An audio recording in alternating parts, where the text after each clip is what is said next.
How to add fade out on iMovie. In this quick tutorial, I'll show you how to add a fade out effect in iMovie so your video ends smoothly and professionally. Let's get started. Please remember that this app is not available for Android device, so on your iOS device, click on search bar and open iMovie.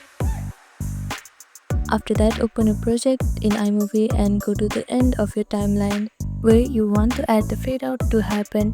Hover the mouse over the end of the video clip and you'll see small fade handle appear. Click and drag it to the left to create a fade out to black. To fade out the audio, click on the clip and look for the white dot on the top right corner of the waveform. Drag it to the left to smoothly lower the volume at the end. You can adjust how long the fade out lasts by dragging the handle more or less. Make it subtle or dramatic depending on your style.